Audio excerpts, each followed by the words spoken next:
Continuamos nuestro tercer y último comentario en video sobre la Parashat Vayeshev. Habíamos quedado en que ya los hermanos de José lo vendieron y la Torah continúa narrándonos la historia de Tamar con Yehudá. Entonces nos cuenta prácticamente toda la historia en una sección completamente separada de la narración. Es interesante porque nuestros sabios se dicen, bueno, están echando la historia, contando la historia de Yosef, y de repente, pum, salta a la historia de Tamar con Yehudá. Nuestros sabios dan varias explicaciones, entre las que se destaca un aspecto primordial, o sea, la presencia de el hecho de que se mencione a Yehudá en la historia. Es relevante porque ya habíamos dicho anteriormente que los hermanos, de cierta manera justificada, veían en José el peligro de que el destino de la familia no se fuera a realizar.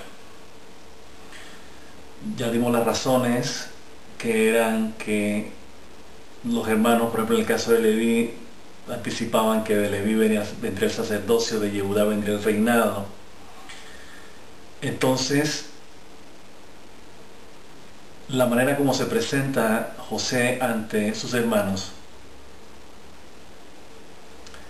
era una posición de dominio, o sea, como que él iba a regir sobre sus hermanos. Entonces eso cambiaba el plan, como inicialmente se manifestaría en el futuro. Entonces, el hecho de que se traiga a relevancia en la historia, en la narrativa de la Torah, en el contexto de la venta de José, la historia de Yehudá y Tamar es muy, como ya dijimos, muy relevante. ¿Por qué? La idea, eso es lo que nuestros sabios explican, de poner la historia en medio de este conflicto de José y sus hermanos, es para destacar de alguna manera la importancia que habría de tener la descendencia de Yehudá, porque de Yehudá viene la conciencia mesiánica. Esto es muy importante. Entonces es algo así como decir, bueno, José va a cumplir una función primordial, capital, fundamental, con relación a su familia, a sus hermanos. De hecho los va a redimir, como ya lo veremos posteriormente. Entonces, dentro de ese concepto de redención vale la pena destacar, o sea, la narrativa de la Torah destaca la presencia de Yehudá. Todo lo que le pasó a Yehudá con sus hijos que murieron después de haberse casado con Tamar, y el episodio que ocurrió, que nos vamos a referir a eso en un momento, destacan la presencia, o por decirlo así, la preponderancia que tendrá Yehudá en el futuro. O sea, como decir, bueno, de hecho José se presenta como el redentor de sus hermanos, sin embargo la redención va a venir a través de Yehudá. Cuando hablamos de redención estamos hablando de la conciencia mesiánica, o sea, lo que representa el reinado de David en sí, la casa de David. Porque no se lo explican de otra manera, o sea, ¿por qué la historia lo hubieran podido echar, el cuento lo pudieron haber narrado antes? No. De el episodio de la venta de José, sin embargo, está justo una vez que venden a José, pum, aparece la historia. Es interesante porque hay varias razones, ¿no? En esa época cuentan nuestros exégetas que los dos hermanos que no se casaron con judías, o sea, algo así como que ellos explican que cada hermano tenía una hermana, había nacido con una gemela. por lo tanto eran de la misma, por decirlo así, de la misma estirpe genética. O sea, nacían judíos ambos, los patriarcas y sus hermanas. Es interesante porque ocurrió con todos ellos. Sin embargo, la Torá nos narra, si creemos en este Midrash, en esta explicación, la Torá nos narra que José se casó en Egipto, presumiblemente con una egipcia, aunque hay midrashim que dicen que la esposa de él vendría siendo la hija de Dina. Dina había quedado embarazada de Shechem. Pero bueno, no queremos complicar la historia con midrashim, con tradición oral. El punto que queremos llegar a hacer es que Tamar era conversa. Dicen que era descendiente de Shem, o sea que de alguna manera estaba emparentada genéticamente con los descendientes de Abraham por la línea de Isaac y Jacob. La idea era que Tamar era una persona derecha, contraria a lo que podría ser la esposa que había tenido inicialmente Yehudá. O sea, Yehudá se había casado con una mujer que era de la región aparentemente, o sea, no era de la estirpe de la familia de Abraham, por el lado positivo, como ya hemos mencionado. Entonces, algunos de nuestros sabios dan esa explicación, que los hijos no habían salido torcidos por el origen de la madre. Entonces, lo torcido había, como dice la Torá, ante los ojos de Hashem, ellos eran malos. Entonces, por eso murieron. Los hijos de Yehudá, con esta mujer shunamita, una de las tribus que había en Canaán en esa época, Canaán. Entonces, sucede lo que sucede. La pregunta que se hacen nuestros sabios es si realmente era ético, o sea, era de buenas maneras hacer lo que Tamar hizo. Entonces, la explicación, hay varias explicaciones, obviamente, que da la tradición oral, todo se puede interpretar de distintas maneras, pero la que es más relevante es que tiene básicamente un doble fondo. Vamos a referirnos a eso ahora. O sea, ella sabe que Yehudá de alguna manera va a ocupar un papel preponderante dentro de la familia de Jacob. O sea, ella está de alguna manera orgullosa de haberse casado con los hijos de Yehudá, que de ahí va a ser la descendencia, de ella vendría la descendencia. Y ella quería que a través de ella viniera esa descendencia. Eso es muy importante. Porque ella simplemente ha podido decir, bueno, enviudé de 2 hermanos, no quedé embarazada, no tengo descendencia, apaga y vámonos, me voy de aquí. O sea, no tengo nada que hacer en esta familia. Sin embargo, de hecho, Yehudá la envía a casa de su padre. Dice, bueno, ya enviudaste, vete a la casa de tu padre hasta que mi hijo menor, el tercer hijo que tenía, Yehudá, cumpla la mayoría de edad para casarse. Entonces te mandamos a llamar. La intención de él era realmente alejarla de la familia, porque él veía en ella, o sea, él consideraba que la mala de la película era ella y no los hijos. O sea, si mis 2 hijos murieron con esta mujer es porque hay algo malo en ella. O sea, no había tenido la percepción, por decirlo así, el conocimiento, el interés de saber cuál era el comportamiento de sus hijos. Entonces, le echó la responsabilidad, la culpa, por decirlo así, a la nuera, a Tamar. Entonces Tamar básicamente lo que quiere es defender su inocencia de alguna manera, decir, bueno, yo quiero pertenecer, o sea, mi intención era pertenecer a esta familia, quiero pertenecer a esta familia. Sin embargo, no pasó nada con los 2 hermanos con los que ella se casó. ese interés de querer formar parte de esa familia y de saber que a través de ella vendría, en su descendencia vendría la conciencia mesiánica, la empuja, por decirlo así, la obliga a hacer todo lo que fuese posible con tal de que ese destino se cumpla.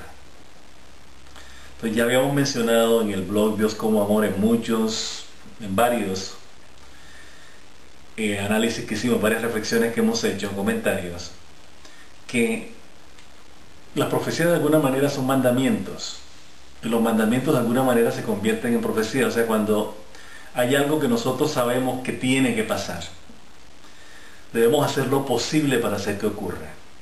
Ya hemos puesto varios ejemplos anteriormente, no los vamos a repetir esta vez. Y eso es exactamente lo que hace Tamar. Tamar dice, hay un destino que tiene que cumplir Yehudá como parte de la familia de Jacob, un destino que es trascendental. Estamos hablando de la conciencia mesiánica, de la conciencia que va a redimir el mundo y su oscuridad. O sea, es primordial. Y ella quiere formar parte de eso, quiere contribuir a que eso suceda. Entonces, el valor que tiene Tamar es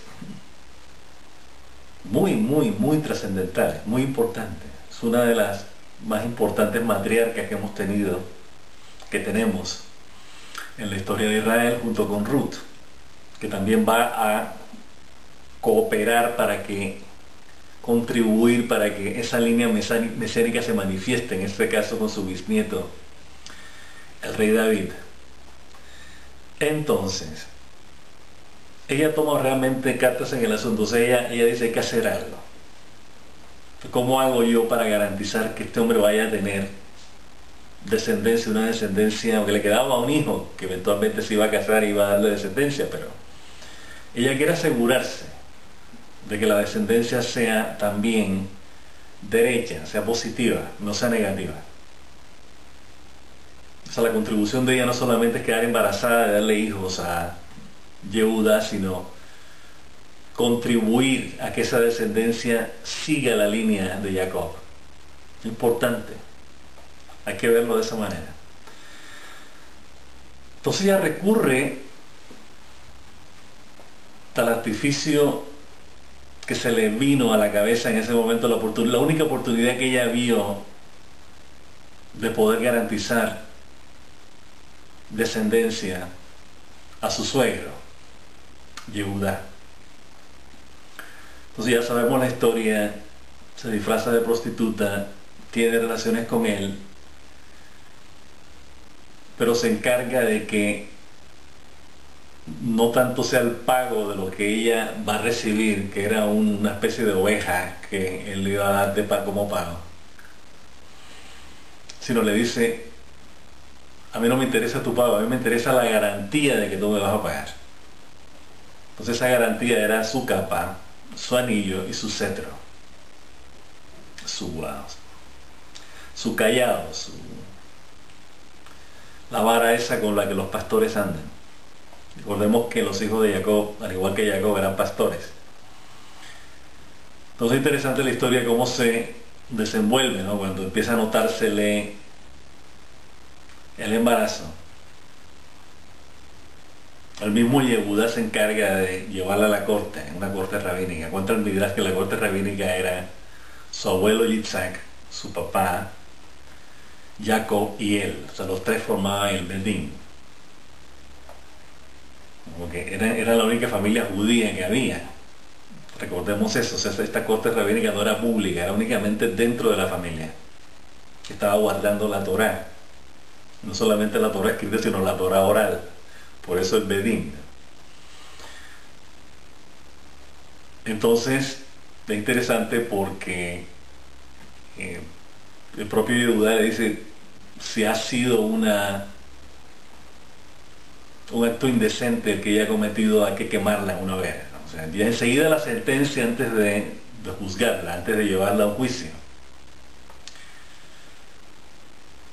Entonces ella, ahí muestra la modestia, que esto es muy importante, lo que se destaca de Tamar, la ética de Tamar, prácticamente lo que probó lo ética que era ella. O sea, no tanto es lo que hizo de disfrazarse de prostituta para tener relaciones con el suegro, sino el hecho de cómo ella se refiere al suegro. Ella fácilmente ha podido decirle, bueno, este hombre usó los servicios de una prostituta, ¿no? En el caso de ella, ¿no? Y eso es indecoroso. Sin embargo, ella no lo acusa, él pudiendo haberla acusado, no la acusa. Sino todo lo contrario. Él es el que la está acusando a ella de todo, etc. Siendo que en últimas, en ese momento, ella prácticamente era viuda de las hijas de Judá, o sea, ella no tendría por qué darle cuentas a la familia, ella no pertenecía, por decirlo así, a la familia de él, excepto que era viuda de los dos hijos. De hecho, él la había mandado a la casa del padre de ella. Entonces, cuando se presenta el momento álgido del juicio, ella dice, la persona en que me embarazó es la dueña de este anillo, de esta capa y de este cetro. Entonces,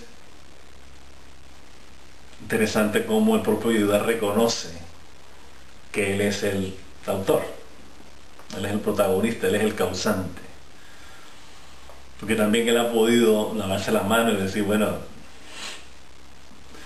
avergonzarse del hecho, ¿no? Sin embargo, no lo hace, da la cara. Entonces, cuentan nuestros sabios que el hecho de que esta historia aparezca dentro del contexto de la venta de José es para dar fe, para dar crédito de la integridad de Yehudá. Es como decir, sí, él hizo algo bastante poco íntegro, que era vender al hermano.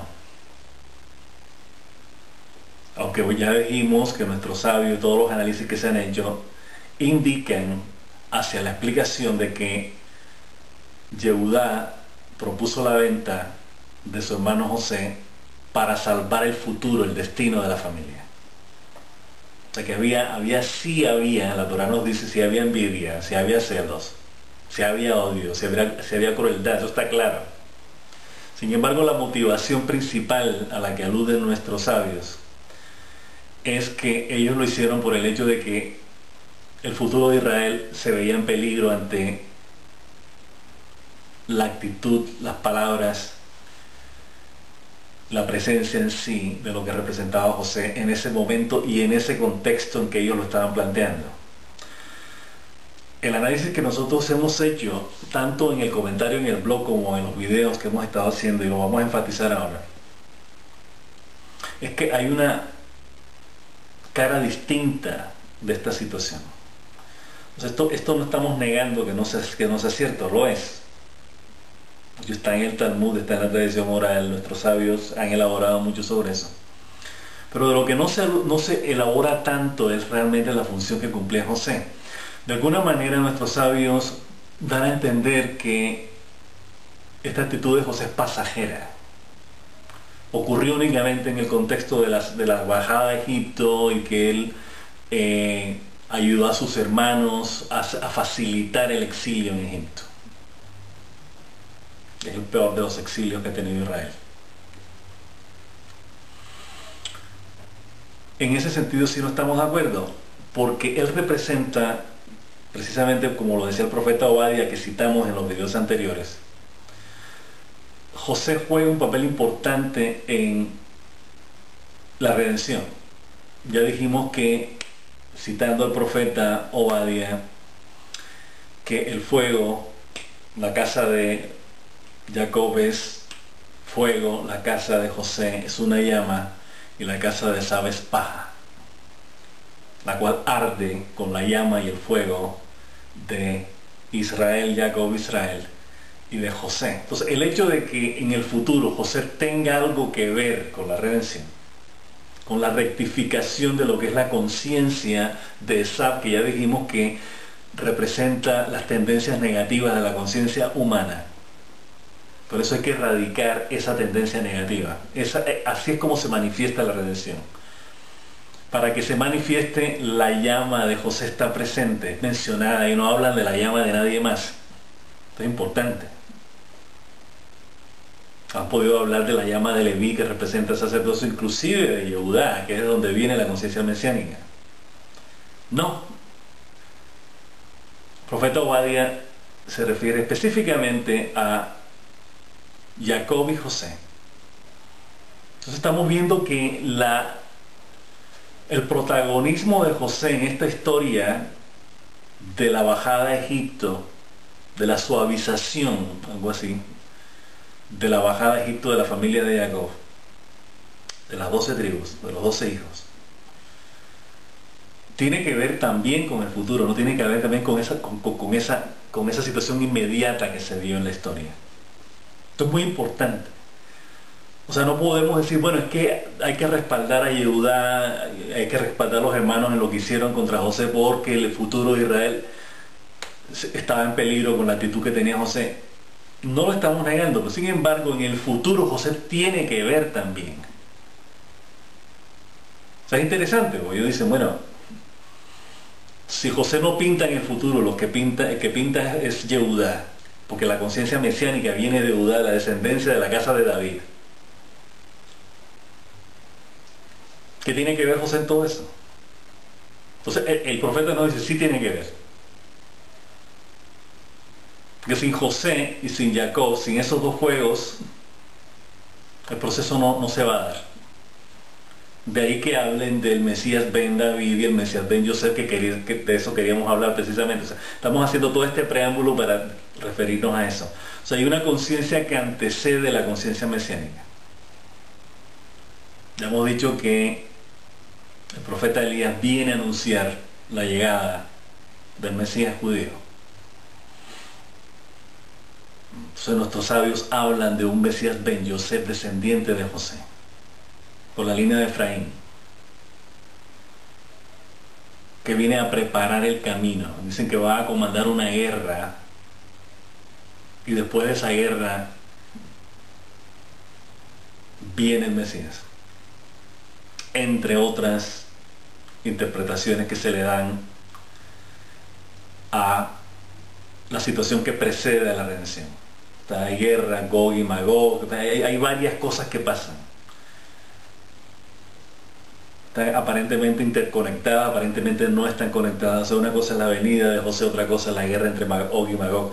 O sea, hay cosas que van a pasar, no se sabe exactamente cuándo, pero están todas, se supone que van a pasar, aunque no estén directamente, como ya hemos dicho, directamente conectadas.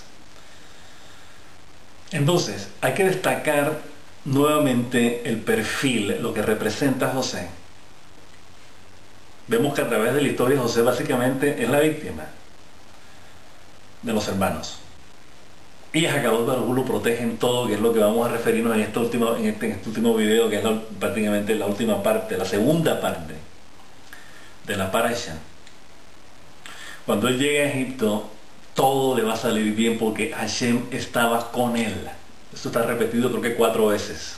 De hecho lo citamos en el blog, 3 o 4 veces. Y estaba en la casa de Potifar y Potifar estaba contento con él porque Hashem estaba con él. Y Potifar notó que Hashem estaba con él, con José. Y el carcelero lo trataba bien porque sabía que Hashem estaba con él.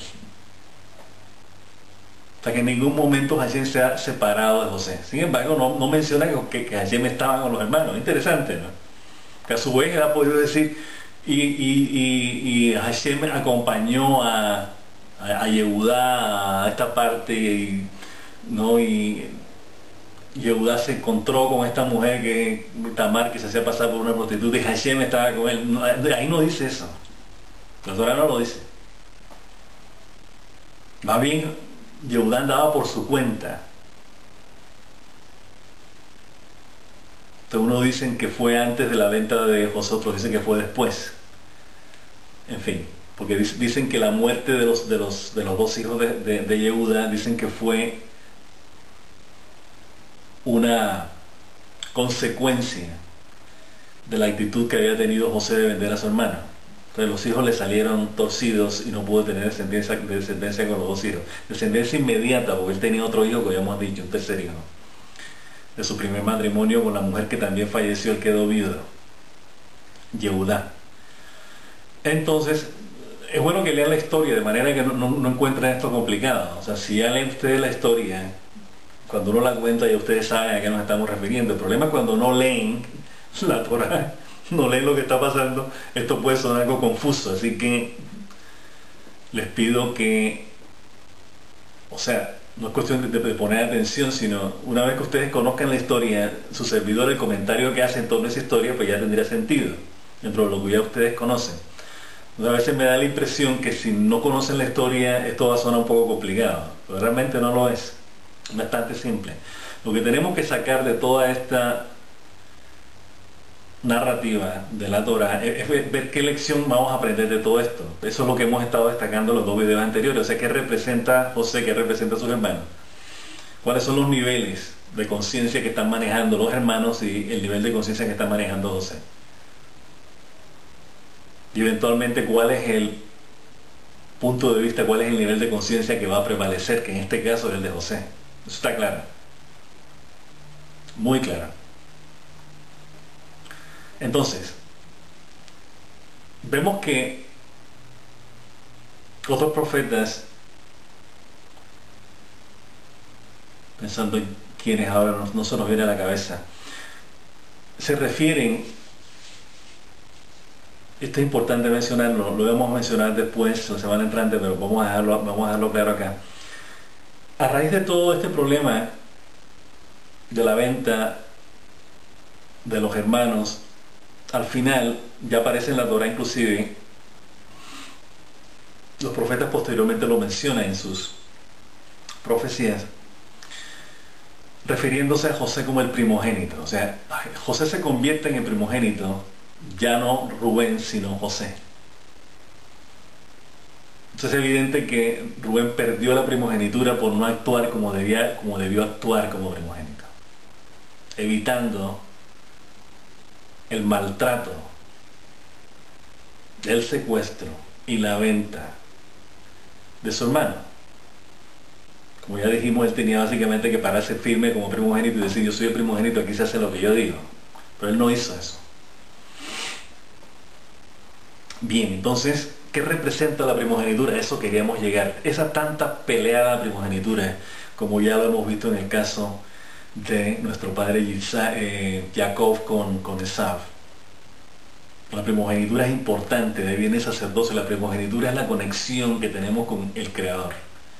Es un concepto muy profundo, porque tiene que ver, precisamente como dice la palabra primogenitura, lo primero. O sea, lo primero que uno produce como vida, en el caso de un hijo. Es el producto vital, la extensión de la vida, hay que dedicársela al Creador.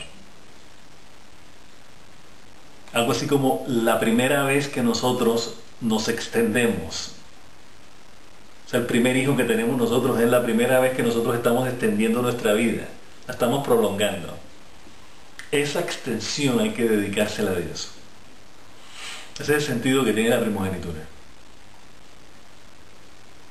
Y hay que sea clave, que haya sido clave a través de la historia y que se haya perdido a raíz, como ya lo dijimos, a raíz del pecado del becerro de oro. Esta rebelión contra Hashem, básicamente, de caer en la idolatría.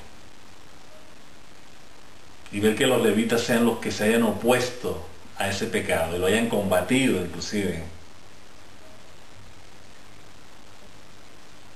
Acabó Baruj Hu los hizo acreedores, merecedores, herederos del sacerdocio, que es la conexión, ya dijimos, hay que enfatizar en eso, es la conexión con el Creador, la conexión de nuestra conciencia con Él. Entonces es el intermediario entre el mundo material y el mundo espiritual. Esa es la parte de nuestra conciencia que nos va a conectar con Dios.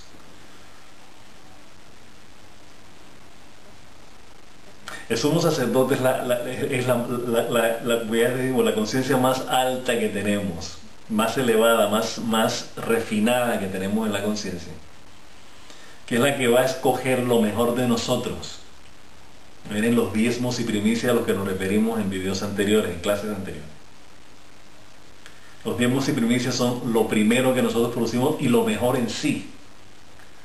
Normalmente lo primero se destaca como lo mejor, el primogénito en ese sentido encaja dentro de este concepto de diezmo y primicia. Es muy importante. Eso es lo que nosotros vamos a elevar al Creador. Y lo eleva el sacerdote. El sacerdote es el que eleva la ofrenda al Creador. Pero el sacerdote tiene que cerciorarse de que todo lo que va a traer de abajo, de esa realidad material que es el mundo, tiene que ser lo mejor. ¿Y qué es lo mejor? Ya hemos dicho y lo seguiremos repitiendo, ese es el mensaje central del blog Dios como Amor.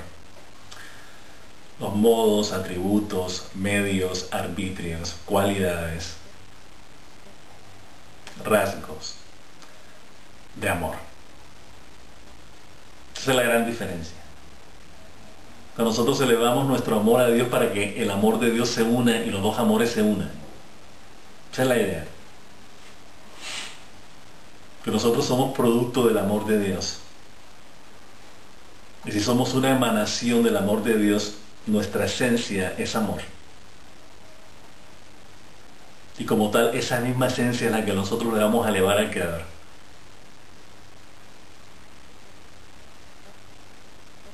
De ahí se entiende lo que dice el famoso versículo, uno de los famosísimos versículos del rey David. De tu mano damos. Nosotros damos de lo que tú nos das. ¿Qué es lo que tú nos das? Amor. Nosotros damos amor. No vamos a dar otra cosa que no sea eso. Ese es Israel. Esa es la conciencia que representa Israel. Por eso la Torah, cuando habla de todo esto, se refiere a Israel, no se refiere a ninguna otra conciencia, a ningún otro pueblo. Nosotros estamos destinados a sacar lo mejor de este mundo en el que Dios nos ha puesto. Manifestarlo en este mundo. O sea, revelar la presencia, el amor de Dios en el mundo. Y elevar eso bueno que sacamos del mundo, de la vida, al Creador. Esto es algo abstracto, esto no es algo concreto en el sentido de que uno va a mandar vacunas y buenos poemas y técnicas de modificación genética de alimentos. No, ahí te van. No. Acabado, pero uno necesita eso porque eso es de Él, eso lo creó Él, todo viene de Él.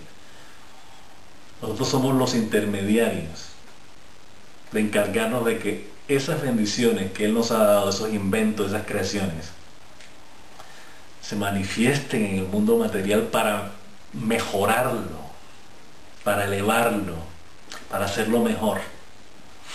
Esa es la idea. Nosotros no lo vamos a mejorar a Él.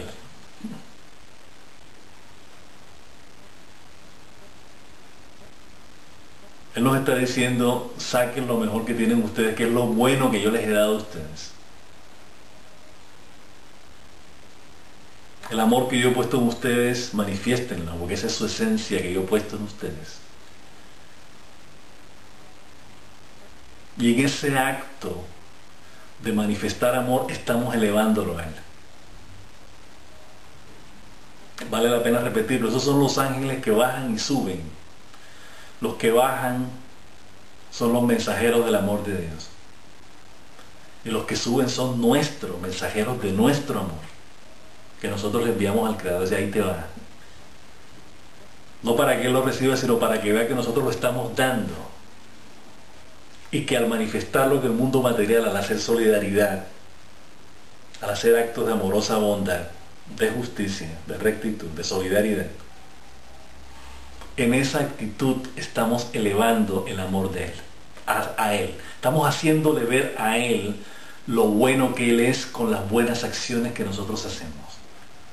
Ya hemos dicho antes que en alguna parte del Talmud, alguna parte de que han dicho nuestros sabios, cada buena acción que nosotros hacemos es un ángel que creamos.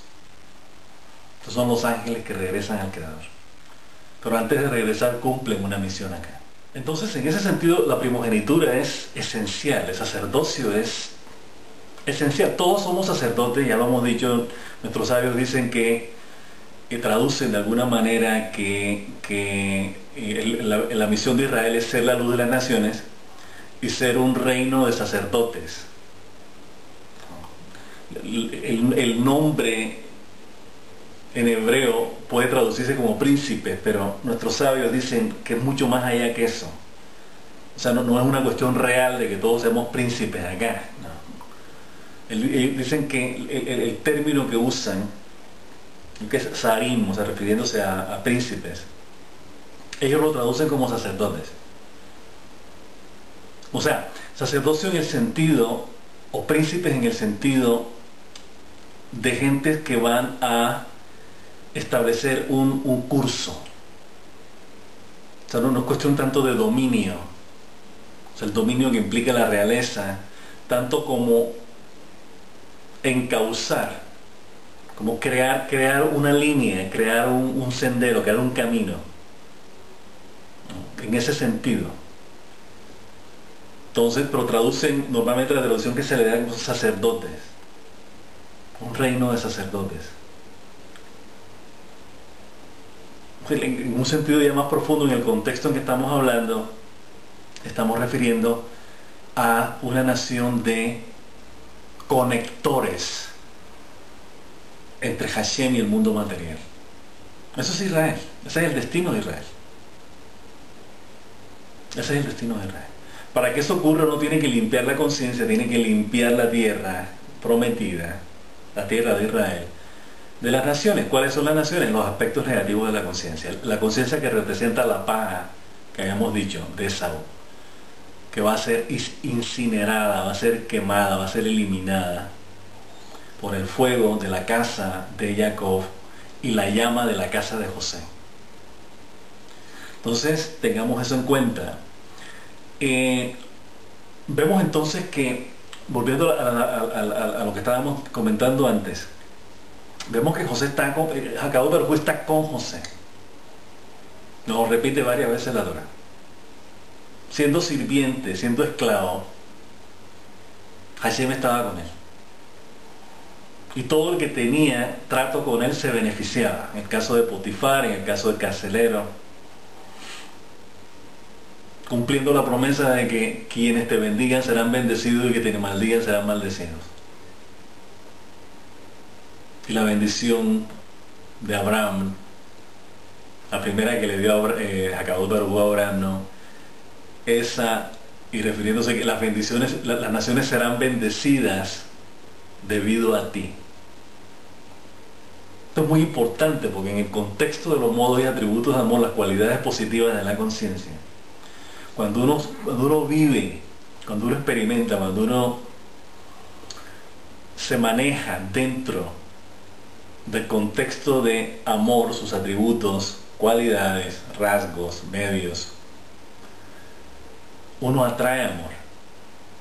Es una condición natural. De ahí que en el blog hemos dicho, uno de los principios fundamentales que presentamos en el blog Dios como Amor, es que amor es su causa y su efecto. En otras palabras, uno puede decir, bueno, la causa de esta acción es tal otra cosa. En el caso del amor, amor es, además de que amor es su propia causa. O sea, obviamente todo viene del Creador. En ese sentido, el amor nuestro, como ya lo hemos dicho, es la manifestación material del amor de Dios. Pero se autocontiene. O sea, en otras palabras, el amor no es una cosa que tiene principio y tiene fin. El amor es. Y el amor trasciende. Esto es muy importante. O sea, no podemos tomar amor en la misma categoría que tomamos las ilusiones de ego, que son pasajeras y que no tienen ningún propósito útil en la conciencia y en la vida. Envidia, crueldad, celos, codicia, indiferencia, indolencia, crueldad. Eso no va para ninguna parte. Sin embargo, el que sí va siempre para alguna parte es amor. O sea, amor genera amor y atrae amor. E integra todo. Suma, no sustrae. Las ilusiones sustraen. Ya lo hemos dicho varias veces en el blog. O sea, cuando uno está embarcado en un viaje de ego, eso le quita a uno, le va restando a uno su propio amor, su propia energía, su propia tranquilidad, su propia paz. Son subtractores. El amor integra, el amor suma. Entonces, en ese sentido, tenemos que ponerle mucho ojo cuando Hakadosh Baruj Hu está con nosotros, porque ella es la fuente de toda bendición. Ya dijimos que la bendición es Dios, porque todas las bendiciones vienen de Él. Entonces, una vez que nosotros estamos actuando dentro de la conciencia que Dios quiere para nosotros, que son sus atributos y modos, como la Torah nos los indica, todo lo que viene es bueno. No hay ninguna razón para que algo malo se presente. Todo es bueno. Entonces, en ese sentido, el hecho de que Hakadosh Baruj Hu esté con José y a José le vaya bien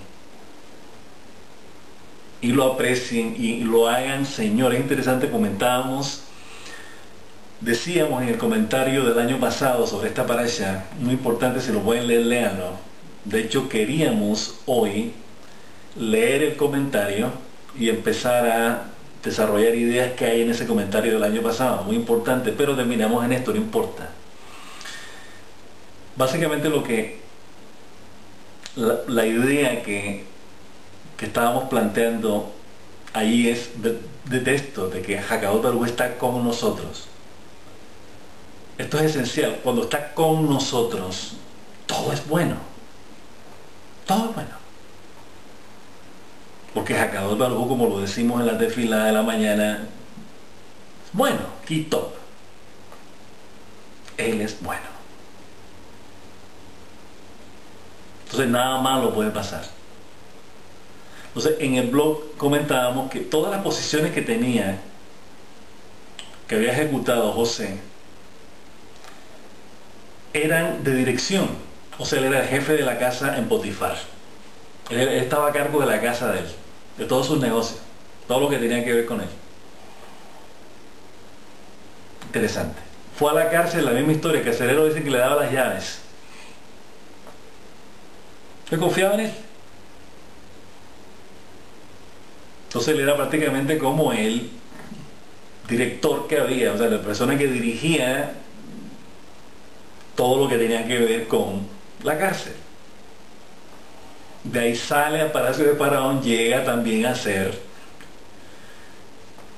el jefe de la casa del faraón, del paró, como se dice en hebreo. Y finalmente llega a regir en todo Egipto.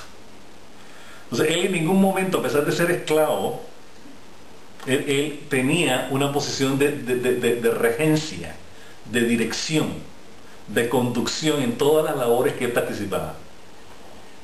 Esto es interesante, hay que destacar esto es muy importante, hay que destacarlo.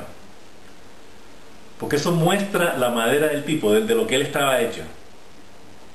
O sea, él iba a ser un regidor, iba a regir, iba a ser un rey. Entonces ya en su carácter ya se está dando eso, como esclavo y posteriormente como gobernante en Egipto. Es muy importante. Un rasgo de su carácter era ese, que donde llegaba automáticamente le delegaban para que él dirigiera.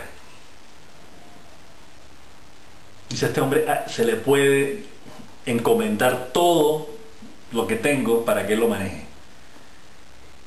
Y le iba bien a todo el mundo. A Potifar le iba bien, en la cárcel, a todo lo que él tocaba le iba bien. ¿Por qué? Porque Hakadosh Baruj Hu estaba con él. Pues tremenda lección que nos está enseñando la Torá, ojo.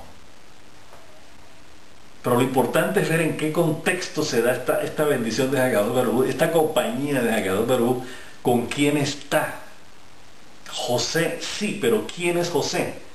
¿Qué cualidades son las que tiene José? Que Hakadosh Baruj Hu dice, estas cualidades son las cualidades con las que yo me manejo con mi creación, como lo dice la Torá. José en este sentido es el primogénito, es la conexión con Hakadosh Baruj Hu, es el que está con Hakadosh Baruj Hu. Los otros hermanos no aparecen por ninguna parte que diga que Adolfo estaba con Simón. En ninguna parte, búsquenlo. No aparece por ningún lado. Estaba con José. Entonces estábamos hablando de que estos dos amores se unen. El amor que uno manifiesta en lo que hace, en sus modos y atributos, en la cosa que uno, la manera como uno se manifiesta en el entorno, y la manera como Hakadosh Baruj Hu se maneja con su creación. Entonces estos dos amores se unen, están constantemente juntos, hasta el momento en que uno se separa o duda de esa conexión, que fue lo que le pasa a José, y es el final, y así vamos a terminar el comentario de esta parasha. Así es como termina la parasha, cuando él decide delegar esa confianza con el tipo que sale de la cárcel y regresa al palacio del faraón, a quien José le interpreta el sueño, el mayordomo de las copas.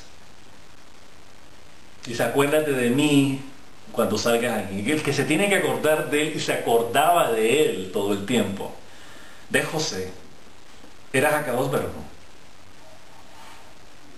Y José tenía que saberlo. De hecho, él lo sabía. Sin embargo, puso su confianza y su esperanza en un expresidiario. El tipo había estado en la cárcel 3 años.